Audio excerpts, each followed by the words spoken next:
अस्सलाम वालेकुम रहमतुल्लाह। अगर आपका दिमाग टेंशन में रहता है, घबराहट में रहता है, बेचैनी में रहता है, तो आपको समझ नहीं आ रही कि क्या मसला है।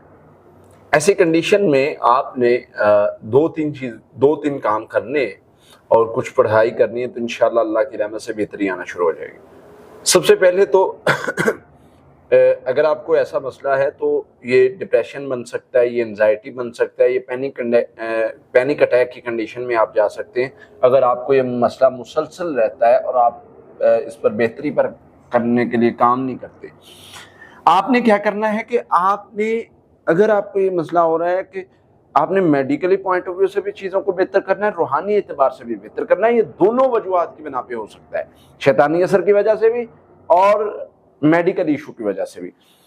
मेडिकल इशू में फॉर एग्जांपल अगर आपके माइंड में प्रेशर बनता है, किसी भी चीज़ का कोई बात अटक जाती है, कोई टेंशन, तो वो उसकी वजह से स्टमक अपसेट हो जाता है, जिसकी वजह से आपको बेचैनी रहती, घबराहट रहती है, एसिडिटी बढ़ जाती है, कुछ खाया नहीं जाएगा, सांस फूल रहा है, वगैरह वगैरह, इस तरह के बहुत सारे मसले होते हैं।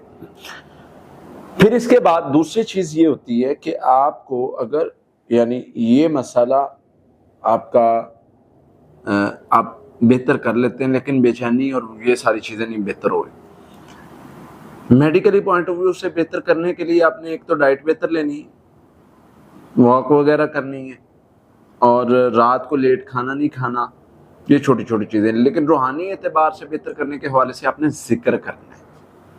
असल जो चीज़ है वो जिक्र है। आपने वुजू में रहने की कोशिश करनी है। आपने जितना ज़्यादा वुजू में रहेंगे आप सुकून में रहेंगे। मैं ये बात दावे के साथ कह रहा हूँ। आप जितना लंबा और आराम से सजदा करेंगे आप सुकून महसूस करेंगे।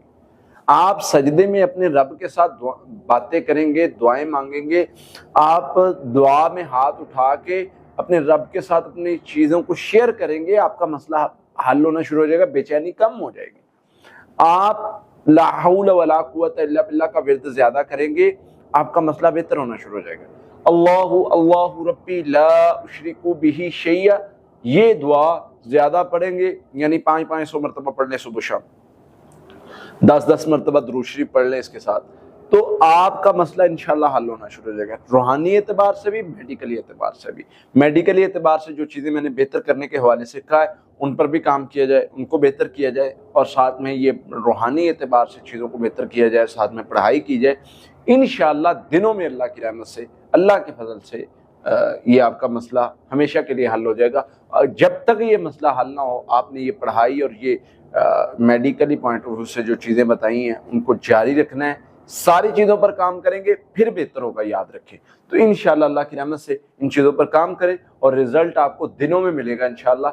जब तक बेहतर नहीं होता तब तक इसको जारी रखना है। अल्लाह से दुआ, अल्लाह ताला हमें समझने की, अमल करने की तौफीक अता